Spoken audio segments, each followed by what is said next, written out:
everyone, welcome back to A Little More Inspired. My name is Blanca. If you haven't done so already, please be sure to hit the follow and subscribe button so that you never miss any of my new episodes. And go check out my website, alittle.moreinspired.com, so that you can explore all of my content.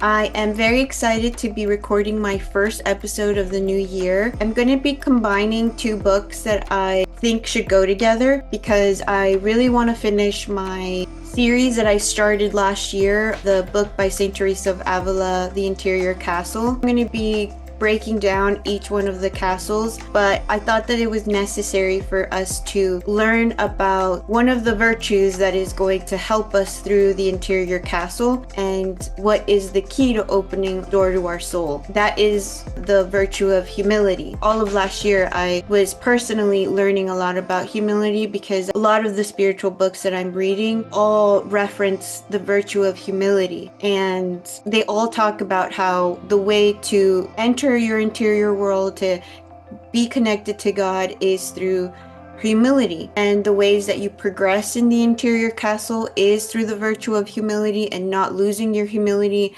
as you grow spiritually. I am currently reading this book called Humility of Heart. It was important for me to explain what humility is and why it's important for us to cultivate it within ourselves. I really believe that most of us don't really understand what humility is, nor why it is considered the highest virtue. I understood that humility was not being arrogant and not being entitled. That is a part of being truly humble, but I also think that confuse naivety and self-deprecation and talking down on ourselves as a form of humility. And as I've been learning and growing spiritually, I've come to understand that humility is none of those things. When you're truly humble, I think that that's when you're the most truly confident. We often incorrectly see humility as a weakness, but to be truly humble in the truest sense is your knowing comes from truth and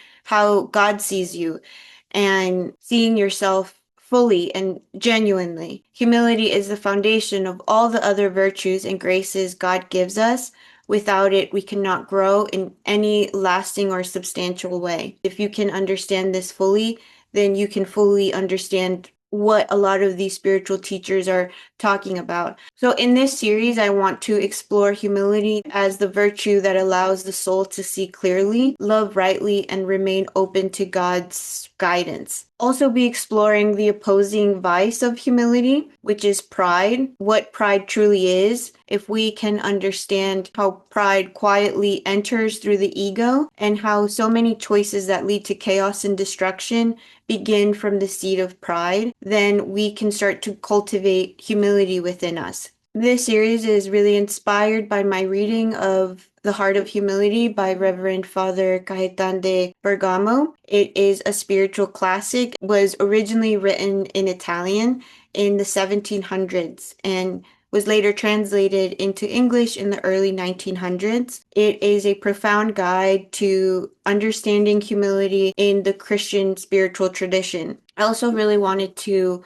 do an episode on this specific book in like a modern sense too, because when I'm reading these really old spiritual books, I sometimes have to remind myself these are people that lived in the 1700s and St. Teresa of Avila lived in the 1500s. They speak in a very martyry kind of way, and sometimes the way that they explain things can feel kind of daunting because the way that they explain things is very old-timey. I think that my goal is to modernize some of the language that they use. They speak in a way that can feel almost extreme. Obviously, a lot of these people that have written these books are nuns and priests and spiritual teachers that life purpose was to live very disciplined, sheltered spiritual lives. St. Teresa of Avila, like her books were written for her nuns, and they were Carmelite nuns. Even though we're not living lives like them, the core values of what they're teaching are things that we can apply to our lives that can help us progress in our spiritual path. This series is both my own journey of learning and an invitation for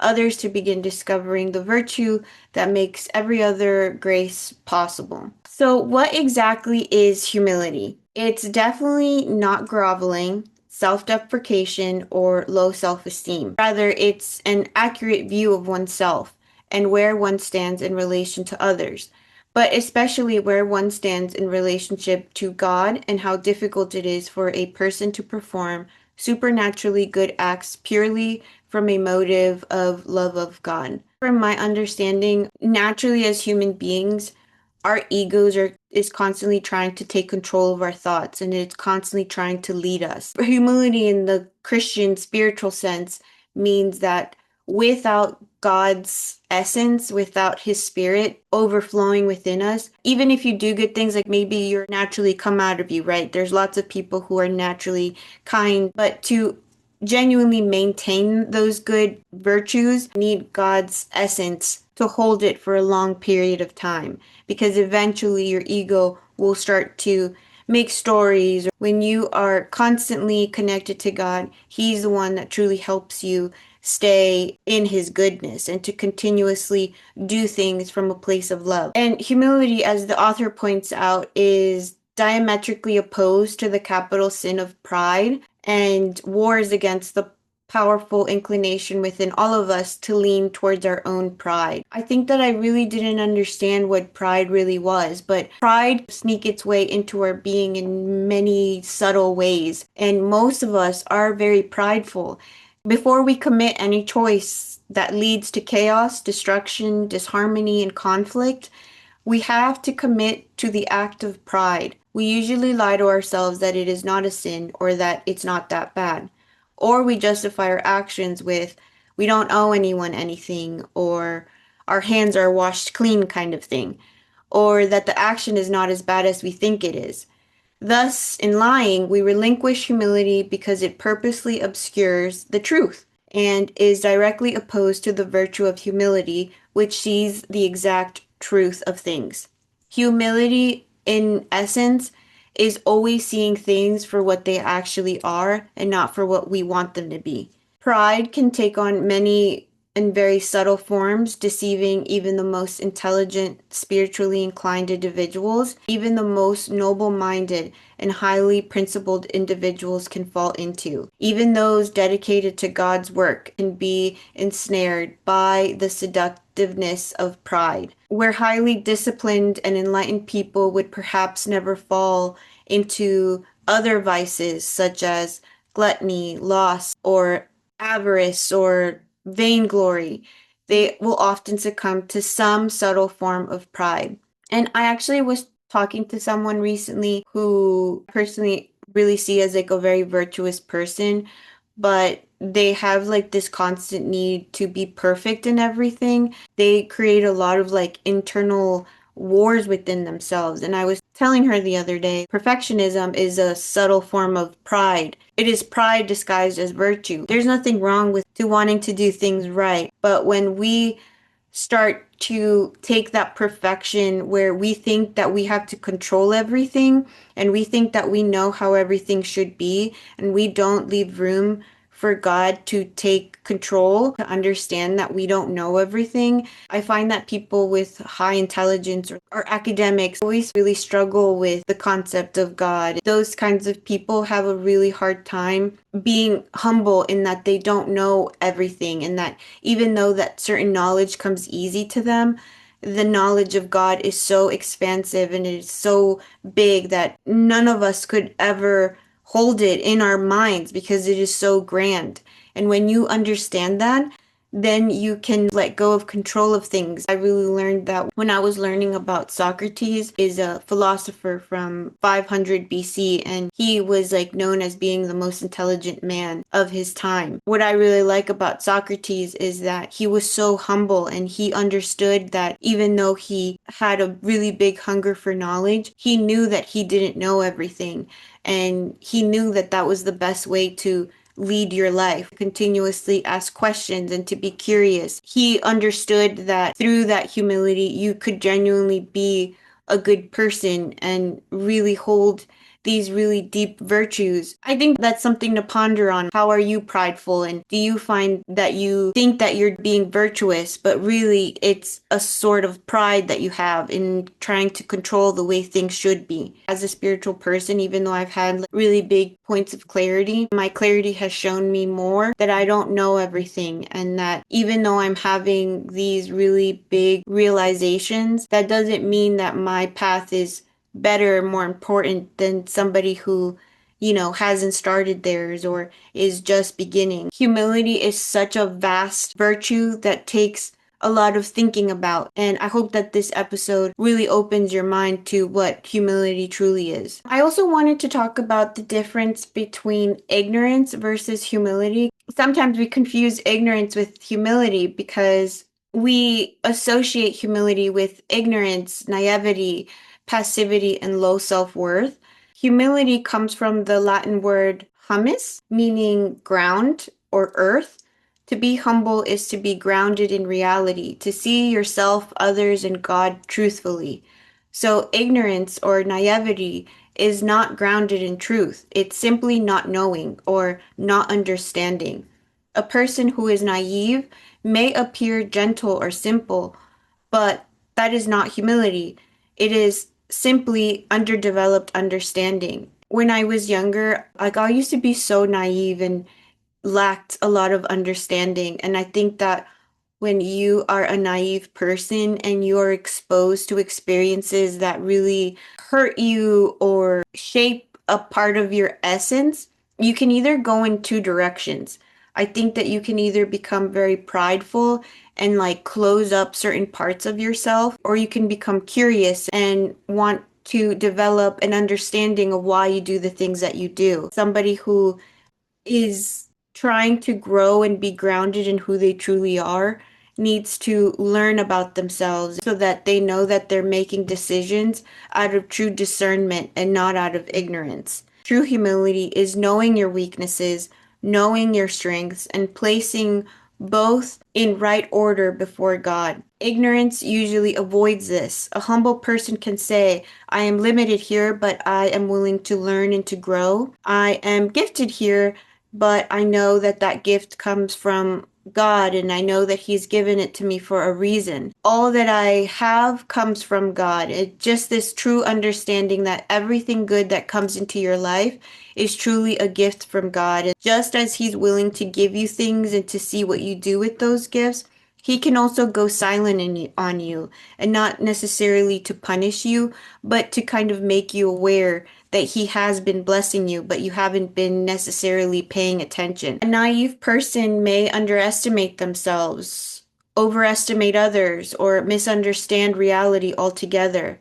That is not humility. That is a lack of discernment. Humility doesn't mean putting yourself below anybody or overestimating your own sense of self or putting yourself above others. It's just seeing your capabilities and your truth for how it truly is exactly, without embellishing it or without putting yourself down. So now that we know that humility is not naivety, at some point we are all going to fall victim to our own pride. And the author repeatedly mentions this, that if one thinks one is humble, he often is not. That's a really interesting thing to read and to ponder on. Like, people who think that they're humble usually are not. And then I ask myself, do I think that I'm humble? And I don't really know if I'm humble or not. I think that I do have a desire to be good. I don't necessarily know how good I am at doing that, you know? I do think that a lot of the times I tend to underestimate myself. I've been working on that through my courage of creating and through doing things that scare me. I haven't always necessarily seen my capabilities as something that was true or valuable, because I was always overestimating other people, always was like putting myself down. And now I know that that's not true humility, and that's actually insecurity. That insecurity is pride. When you're really stuck on, you're not good enough, I can't do anything, you're not trusting God's capabilities to work through you. Now my courage comes from knowing that if God has placed a desire in my heart, that because He's placed it, I can complete it. I actually learned this through my niece, Stephanie, who is in college. She is a computer science engineer major. The first 2 years of her schooling, like she had a lot of insecurities that wasn't capable of passing her engineering classes because they were so difficult. I remember her constantly getting stuck in these episodes of deep self-deprecation where she's like, I can't do this, these are too hard. But then as she leaned in more towards her spirituality and praying about her fears and her test taking skills, she had this really big epiphany where she was like, God wouldn't have put me in these classes if he didn't think that I was capable of passing them. And she started putting a lot of her anxieties in God's hands. She started to go to adoration. She started to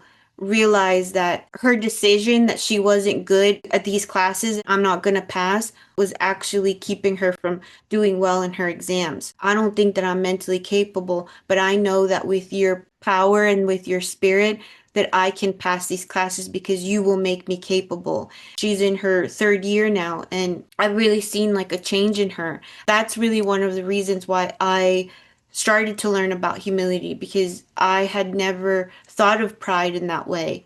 I think that now I consistently ask God to help me have the virtue of humility, that I see things for what they actually are, because sometimes I get insecure about things and I start to compare myself to people. And I've started doing that now where whenever I feel like insecure about certain things, like I'll go pray in adoration and I'll tell God, like, I don't want to feel this way. I don't want to feel insecure and I want to see myself the way that you see me. And that starts to really release a lot of like those feelings of inadequacy. To be truly humble, it is like really difficult. It is something that we constantly have to put forth effort, because the way that pride sneaks into our essence is so gradual and small, you don't even realize that it's hooked itself on you. You have to know that with that knowing, nobody is truly humble 100% of the time. It is an effort to be humble, and that shouldn't be a discouraging thought. And as we continue to learn about humility, don't be discouraged about what we learn in these lessons. This is meant to be sat with and pondered on, and to self reflect and how we often deceive ourselves. A lot of the times we are following a lot of stories and illusions in our minds, and we constantly have to ask God to give us clarity. He will reveal to you where you are deceiving yourself or where you're not seeing things clearly. But you have to be humble enough to know that you don't know everything and that you're not perfect. The goal is not to be perfect. This is not something that you should punish yourself over, but to gently acknowledge, to correct, and to learn new ways of being even more conscious. All human beings engage in it, at least to some slight degree. Despite what might be their great education, their learning, accomplishments, status, honor, esteem, rank, we all engage in some degree of pride. And to think that you don't is you deceiving yourself. Honestly, pursuing humility is nothing short of the toughest assignment one will ever undertake. Overcoming one's pride is the true spiritual awakening. I think that when I used to be in victim mentality and I had that really big epiphany that I've shared before that moment of clarity, I really lived in this deep victimization. But when I had that moment of clarity and I realized all the decisions that I made and that I hadn't been seeing things clearly, that was the identity that I had accepted for myself. Have you ever had a conversation with somebody who is like talking to a brick wall? Nothing that you say to them can make them see your point of view, to even acknowledge that two truths can be right at the same time, or to acknowledge somebody else's experience, somebody who always needs to be right, or somebody who always needs to have the last word. Those people are so deeply filled with pride, they can't fathom being wrong because they have internalized toxic shame, where at some point in their lives, they came to the acceptance that to be seen as wrong or to be corrected in their actions means that they're inherently a bad person. And a humble person knows that there's nothing wrong with being wrong and correcting mistakes. That's the whole point. People who really struggle with pride, they will not talk to you for millions and trillions of years, then be able to say, I'm sorry, because they're so filled with shame of being wrong. Their whole self-esteem crushes at the thought of apologizing, correcting themselves, being seen as wrong or not knowing something. When I'm having conversations with people, because I like to talk about really deep things, I've learned the hard way. I can't have those conversations with just everybody. Not everybody is a safe place to have those deep conversations, because some people, when you correct them on something, they like get really angry and they shut down. They don't want to have a conversation anymore because they feel embarrassed when they don't know something. In friendship, I think that I've had issues with friends too. This generation really likes friendships that tells them what they want to hear, and I'm not that kind of friend. I mean, I will listen to what you want to vent to me, but as your friend, if I see you doing something that is going to lead you down a wrong path or is going to continuously cause you suffering, I'm going to be honest with you. And a lot of the people, they don't want to hear the truth. That's why people who are true truth tellers, a lot of the times they're rejected, because people usually want to hang around people who validate their perceived ideas. Even if like a moment becomes heated, they'll be able to ground themselves in their emotions. And if they haven't conquered that within them, they're just not like always the funnest people to have real conversations with. If you really notice or you take inventory about how you react to being corrected or not knowing something, or if you get embarrassed really quickly, it feels like life or death for them. They feel an overwhelming sense of emotion of shame. So that shame feels unbearable. And if that shame feels unbearable, they're not gonna be able to meet you in a humble place. With humility comes a lot of emotions, because it is emotionally regulating yourself when you're like, oh, I got that wrong, or I guess I didn't know that, or I didn't see it that way.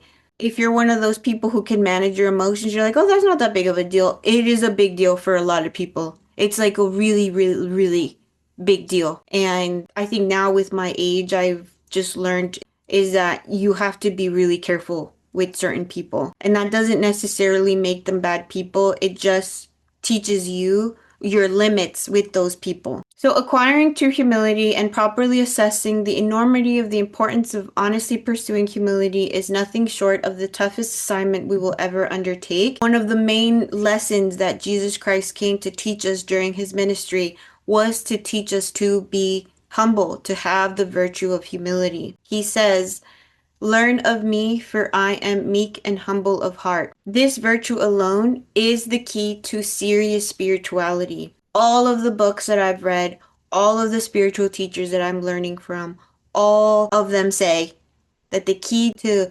true, serious, deep spirituality is the virtue of humility. Therefore, do not be discouraged when you feel that you cannot change or take on this virtue for yourself. But this being the essential virtue, this will be your hardest battle in your life, one that will continue all your life, all the way to the end of it.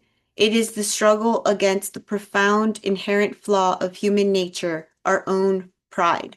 Once overcome, all other virtues follow in its train rather easily. The beginner in the spiritual life simply has to become aware of the strength of this powerful adversary.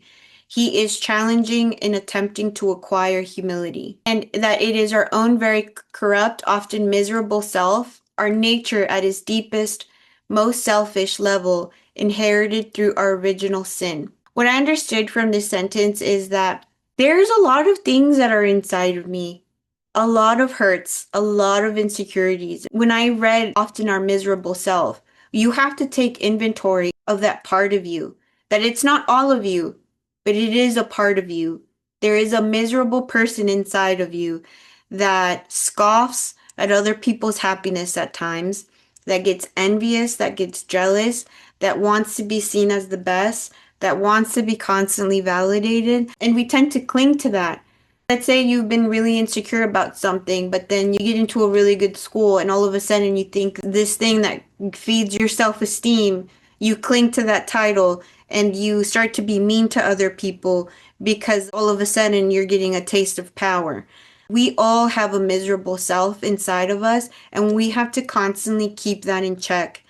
That miserable self can cause a lot of pain onto ourselves and onto others when we're not exploring those parts of our psyche. When I'm triggered or I am dealing with certain things like envy or jealousy, I can tell that I'm reacting from my miserable self and not from my higher self. I don't necessarily punish myself anymore. I get curious now. Why am I reacting that way? Why do I feel that way when I see somebody doing that? Instead of blaming other people for making me feel a certain kind of way, I try to see if I can fix it within myself first and try to bring light or healing into those places so that I don't cause unnecessary dramas in my life. When we are truly in our ego and we're being selfish, we have to see the motives behind those actions, and instead of like being ashamed of them, being curious about them and bringing them to God. Recently I was triggered about something when I noticed myself being passive aggressive towards somebody or thinking negative things. I no longer pretend that it isn't there, but I usually go to adoration and I just talk to God, and I don't want to feel that way anymore. Bring clarity to my heart so that I don't feel that bitterness. Now I also go to confession a lot. That's something that I've been growing in. I'm learning a lot about the power of confession and the blessing that the priest gives you and how that provides like an energetic healing to you. There was like a bitterness that I felt for certain people, and every time that I thought about them, I felt this like bitterness that would feel like it would get stuck in my heart. And so I started going to adoration here at the Basilica. It's at noon, but during adoration, they're doing confessions. And so I went for 3 Wednesdays and I confessed the same bitterness.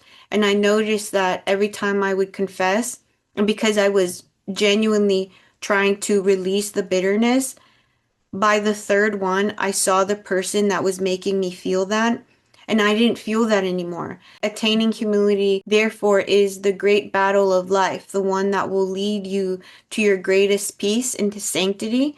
Not obtaining it leads to the demise of the soul and a life lived far away from God. This is the greatest fight you will ever battle with the ego self, the battle to overcome your own prideful self. It is almost impossible to completely remove the root of pride. It is the internal work of a lifetime. You know, we're going to constantly be correcting ourselves. I think that when I had my first big moment of clarity and I felt this, like, I don't even know what I felt, but it was so overwhelming. When I had that moment of clarity, I thought that was like good and healed. I thought that I was like, well, I know exactly what my problems are. I know exactly where I'm wrong. But really, I realized after years now from that moment is that it was really a Pandora's box and that the true healing was only just beginning. I'm very grateful that God gave me that sense of clarity, but I'm really glad that I didn't stay stuck in thinking that that was it. You know, there's never going to be a moment where I'm going to be perfect. I think that when you are walking a spiritual path, people might put expectations on you. She shouldn't be acting that way, or what she says is fake because she still does this and that. I realize now that that epiphany was here to show me the depths of my humanity and the depths of my flawedness. You're going to crash out and you're going to have moments that are difficult to stay the path, but you just have to keep going. But I will say that it gets easier over time. But at the beginning of like trying to change, I think that's when it's the hardest because the lessons feel a lot more overwhelming and they're a lot more frequent, and the realization of your ignorance can sometimes be overwhelming, but you will get to a place where the lessons don't necessarily stop. It kind of rolls off your shoulders much easier and you start to feel a lot more peace in your life. Yeah, because you're also choosing things that are more peaceful for you. And I've been learning about pride now for like about a year. Since my niece taught me that lesson about her pride with her school, it really opened up this really big curiosity about like humility. And I've read a few books now, but I think that this book specifically has explained it the best. And the examples that I'm going to be tackling in the next few episodes are going to give you a real understanding of how pride seeps into us and how we keep it alive, and how humility is the antidote to a lot of these thoughts and issues that we have. So I'm going to cut it here. Please stay tuned for part 2. If you listened to this and you liked it and you felt like it gave you some clarity, please let me know. Send me a DM. And yeah, thank you so much, guys. I will see you on the next episode. Bye.